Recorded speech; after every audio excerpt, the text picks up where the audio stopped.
Hi viewers, welcome to our channel. ప్రస్తుతం మనతో పాటు సీనియర్ జర్నలిస్ట్ దాము బాలాస్ అన్న వాడితో మాట్లాడదాం. నమస్కారం సార్. సార్, ఏపీలో ఎలక్షన్స్ని దృష్టిలో ఉంచుకొని చాలా సంస్థలు సర్వేలు నిర్వహించి వాటి ఫలితాలని రిలీజ్ చేస్తున్నాయి. అయితే రీసెంట్ టైంలో చూసుకుంటే చాలా సంస్థలు రిలీజ్ చేసిన ఫలితాలన్నీ కూడా వైసీపీకి ఫేవర్గా ఉన్నాయి. వైసీపీ గెలిచేస్తుందని చెప్పేస్తున్నారు. అంటే ఇది వైసీపీ మేనేజ్ చేస్తుందా, లేకుంటే రియల్గా సర్వేలన్నీ కూడా అలానే ఉన్నాయంటారు? దాదాపు ఇప్పుడు 4 సర్వేలు పెద్దవి వచ్చాయి. ఒకటేమో పోల్ స్ట్రాటజీ సర్వే, రెండోది పొలిటికల్ క్రిటిక్ సర్వే, మూడోది లోక్ పోల్ సర్వే, నాలుగోది ఇప్పుడు రీసెంట్గా నిన్న వచ్చింది జన్మత్ పోల్ అని ఒక సర్వే. ఈ 4 సర్వేలు కూడా క్లియర్గా వైసీపీనే అధికారంలోకి వస్తుంది అనేది చెబుతున్నాయి. పోల్ క్రిటిక్ సర్వే అయితే 115 సీట్లు వైసీపీకి వస్తుంది, టీడీపీ జనసేనకి 60 సీట్లు పరిమితం అవుతుంది అని చెప్తున్నారు. లోక్ పోల్ అయితే 13 లోక్ పోల్ వచ్చి ఓన్లీ లోక్సభ చేసింది. ఎందుకంటే దేశవ్యాప్తంగా చేసింది అది లోక్ పోల్. అప్పుడు తెలంగాణలో కూడా లోక్ పోల్ సర్వే గురించి మనం చెప్పుకున్నాం. దాదాపు దగ్గరగానే లోక్ పోల్ సర్వే తెలంగాణకు సంబంధించి చెప్పింది. అంటే టైట్ మెజారిటీతో కాంగ్రెస్ వస్తుందని లోక్ పోల్ ఇక్కడ చెప్పింది. సో ఇప్పుడు అక్కడ 13 నుంచి 15 లోక్సభ స్థానాలు, అంటే 25లో 13 నుంచి 15 వైసీపీకి వస్తాయని, ఓన్లీ 6 నుంచి 8 మాత్రమే ఈ కూటమి జనసేన టీడీపీ కూటమికి వస్తాయని, ఇటు కాంగ్రెస్కి ఒకటి బీజేపీకి ఒకటి వస్తుంది అనేది అది చెబుతున్నది అక్కడ. ఇప్పుడు కొత్తగా జన్మత్ పోల్ ఏం చెప్తుందంటే అసెంబ్లీలో 114 నుంచి 117 వరకు వైసీపీకి వస్తుందని, టీడీపీకి జనసేనకు 49 నుంచి 51 వరకు పరిమితం అవుతాయని చెప్తున్నారు.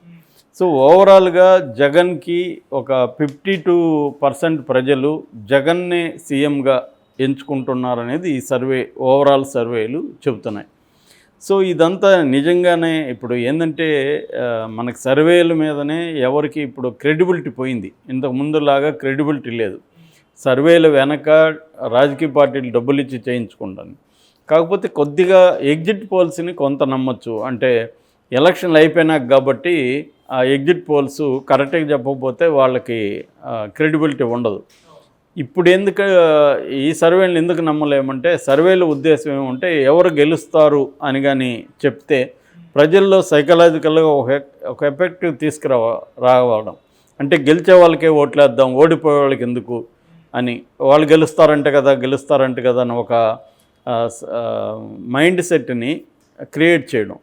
సో ఇది అంటే పీపుల్ మైండ్స్ని మ్యానిపులేట్ చేయడం అన్నమాట. ఇది ప్రధానంగా ఉద్దేశం. అందుకని తెలుగుదేశం వాళ్ళు ఏమని చెప్తున్నారంటే, అసలు ఈ సర్వేలన్నీ కూడా బూటకం, ఇవన్నీ కూడా డబ్బులు ఇచ్చి జగన్ చేయించుకుంటున్నాడు.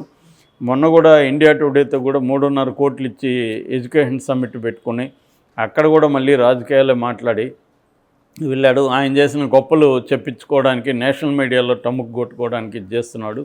ఆల్రెడీ టైమ్స్ గ్రూప్స్తో కూడా వాళ్ళు టైఅప్ అయ్యి 20-30 కోట్లు 100 కోట్ల వరకు కూడా వాళ్ళకి అర్పించారు ప్రజల డబ్బు. సో ఇదంతా జగన్ ప్లాన్డ్గా మీడియా మ్యానిపులేషన్లో వెళ్తున్నాడు అనేది వాళ్ళు చెప్తున్నారు. ఇంకొక పక్క వైసీపీ, మాకంటే మీకే కదా బలమైన మీడియా ఉంది, ఈనాడు ఉంది, జ్యోతి ఉంది, TV5 ఉంది, సో ఇక ABN, ఈటీవీ అన్నీ మీకే కదా బలంగా ఉన్నాయి, సర్క్యులేషన్లో కూడా చాలా ఎక్కువ ఉన్నాయి. సో ఇప్పుడు ఈనాడు ఫ్రీగా కూడా వేస్తున్నారని చెప్తున్నారు. సో మీ మీడియాతో పోలిస్తే మాకేముంది, మాకు మహా అంటే సాక్షి ఉంది, అంతకంటే ఏముంది అనేది వాళ్ళు చెప్తున్నారు. సో ఏదేమైనా ఇక్కడ మీడియా వారు ఒకవైపు జరుగుతుంటే, రెండో వైపు సర్వేల పోటీ కూడా కనబడుతుంది. సో తెలుగుదేశం కూడా కొన్ని సర్వేలు చేయించుకోవడం మొదలుపెట్టినట్టుగా అర్థం. ముఖ్యంగా NRIల నుంచి వచ్చి ఇక్కడ కొంతమంది సర్వేలు చేస్తున్నారు. అవి కూడా త్వరలోనే అనౌన్స్ చేయబోతున్నారు అంటున్నారు. ఆల్రెడీ 1-2 సర్వేలు తెలుగుదేశానికి వస్తుంది అని, కూటమి గెలుస్తుందని కూడా చెప్తున్నారు. ఏదేమైనా ప్రధానమైన సర్వేలు అయితే వైసీపీ వస్తుందనేది అయితే చెబుతున్నాయి. అంటే ఇవన్నీ ఎంతవరకు నిజం అనేది ఎవరు చెప్పలేరు. ఖచ్చితంగా దీంట్లో వైసీపీ డబ్బులు ఇచ్చి చేయించుకునేది అయితే ఖచ్చితంగా ఉండే అవకాశం అయితే ఉంది. ఎందుకంటే దానికి ఇప్పుడు అవసరం కాబట్టి. సో జనరల్గా ఏంటంటే ఒక మైండ్ సెట్ని ప్రజల్లోకి తీసుకురావాలి, గెలుస్తుంది. మామూలుగా అయితే మనకి జనరల్గా కనబడే పిక్చర్ అయితే ఈ స్వీపింగ్ అయితే లేదు, అంటే కంప్లీట్గా మొగ్గు ఇటువైపు లేదు. సర్వేలు కూడా ఏం చెప్తున్నాయి, వీళ్ళు అనుకున్నట్టుగా వైనాట్ 175 కానీ లేకపోతే 2009లో వచ్చినట్టుగా 152 సీట్లు కానీ అవి ఈసారి వచ్చే ఇది కనబడట్లేదు. ఏదేమైనా టైట్గానే ఇక్కడ కాంగ్రెస్ ఎలాగైతే 6-7 దీంతో గెలిచిందో అక్కడ కూడా ఏది గెలిచినా కూడా మ్యాక్సిమం ఒక 10-15 సీట్ల తేడాతోనే గెలిచే అవకాశం ఉంది. అక్కడ మ్యాజిక్ ఫిగర్ 88, ఇంకొక మహా అంటే ఒక 100+ వచ్చే అవకాశం ఉంది ఏ పార్టీకి వచ్చినా, అంతకంటే ఎక్కువ వచ్చే పరిస్థితి లేదు. అందుకని ఇలాంటి ఒక టైట్ ఇది కండిషన్లో రకరకాల సమీకరణాలు ముందుకు వస్తున్నాయి. ఒక కన్ఫ్యూజ్ వాతావరణం అయితే ఆంధ్రప్రదేశ్ రాజకీయాల్లో నెలకొని ఉంది. ఒక పక్క వీళ్ళిద్దరి పొత్తులు ఇంకా ముందుకెళ్ళట్లేదు, తెలుగుదేశం జనసేన పొత్తులు ఖరారైన సీట్ల విషయంలో కూడా 2 సార్లు కలిసి చంద్రబాబు పవన్ కళ్యాణ్ ఫైనలైజ్ చేశారని చెప్తున్నారు, కానీ ఎక్కడ కూడా అనౌన్స్ చేయలే ఇప్పటివరకు. యాక్చువల్గా సంక్రాంతికి అనౌన్స్ చేస్తారని చెప్పినారు, మంత్ ఎండ్ కూడా అయిపోయింది, ఇప్పటివరకు ఏం అనౌన్స్ చేస్తున్నట్లేదు. ఉమ్మడిగా కూడా వాళ్ళిద్దరు కార్యక్రమాలు చేయట్లేదు. మామూలుగా అయితే కింది స్థాయి వరకు కోఆర్డినేషన్ కమిటీలు, సమన్వయ కమిటీలు పెట్టి సమన్వయ సమావేశాలు చేయాలి, అవన్నీ స్టార్ట్ చేశారు. ఆ సమన్వయ సమావేశాల్లో గొడవలు మొదలైనవి, దాంతో అవి కూడా ఆపేశారు. పై స్థాయిలో అసలు అవి మొదలే కాల, సమన్వయ కార్యక్రమాలు మొదలే కాల. ఎక్కడికక్కడ గ్రౌండ్ లెవెల్లో చూసుకున్నప్పుడు జనసేనకి టీడీపీకి మధ్య చాలా గొడవలు జరుగుతున్నాయి అనేక చోట్ల.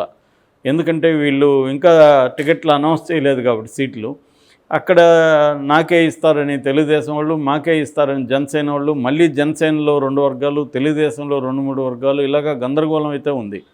మరోవైపు వైసీపీది ఇంకా ఘోరంగా ఉంది పరిస్థితి.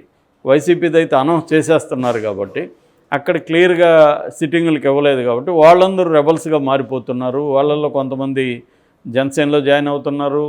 ఫర్ ఎగ్జాంపుల్ కొనతల రామకృష్ణ జనసేనకి వెళ్తున్నాడు, బాలశౌరి వెళ్తున్నాడు, ఆల్రెడీ వైజాగ్ ఎమ్మెల్సీ వెళ్ళాడు సాయి. ఇలాగా చాలామంది జనసేనలోకి వెళ్తున్నారు, కొంతమంది తెలుగుదేశంలో జాయిన్ అవుతున్నారు, ఇంకా కూడా తెలుగుదేశంలో జాయిన్ అయ్యే అవకాశం ఉంది. మరొక పక్క కొత్తగా షర్మిలాకి దిగి ఆమె ఉన్న కన్ఫ్యూజన్ చాలదని ఆమె ఇంకొంత పెంచింది. షర్మిల వాళ్ళ నాన్న వైఎస్ఆర్కి దగ్గరగా ఉన్న వాళ్ళందరినీ ఆమె కలుస్తుంది. నిన్న దుట్ట రామచంద్రారెడ్డిని కలిసింది రావు, తర్వాత కొనతల రామకృష్ణ ఇంటికి వెళ్ళింది. ఇలాగా ఆమె రకరకాల వాళ్ళని ఆమె కలుస్తుంది. సో ఉండవల్ని కూడా నిన్న కలిసినట్టుంది. సో ఇలాగా ఆమె ఒకవైపు ఆమె నరుకొస్తుంది. ఆల్రెడీ ఆళ్ళ రామకృష్ణారెడ్డి పార్టీలో చేరాడు, కాపు రామచంద్రారెడ్డి చేరుతారని చెప్తున్నారు. గూడూరు వరప్రసాద్ ఏమో జనసేనలోకి వెళ్తాడంటున్నారు. అట్లాగా వైసీపీలో కూడా భయంకరంగా గందరగోళం ఉంది.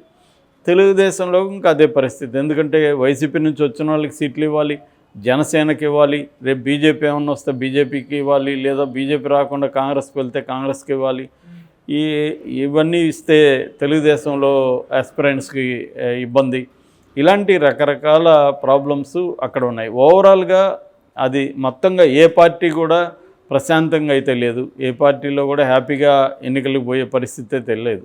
అన్ని పార్టీల్లో పరిస్థితి కూడా గందరగోళం ఉంది. ఉన్న వాటిలో ఎంతో కొంత బెటర్ పొజిషన్ అంటే జనసేనే, ఎందుకంటే వాళ్ళకి గతంతో పోలిస్తే పోయేదేం లేదు, అంతకంటే వరస్ట్గా అయితే లేదు. కాబట్టి ఎంతో కొంత వాళ్ళకి గెయినే. ఇప్పుడు జనసేనతో పొత్తు కోసం ఇటు బీజేపీ ఇటు తెలుగుదేశం మధ్య కూడా పోటీ వచ్చిందని చెప్తున్నారు.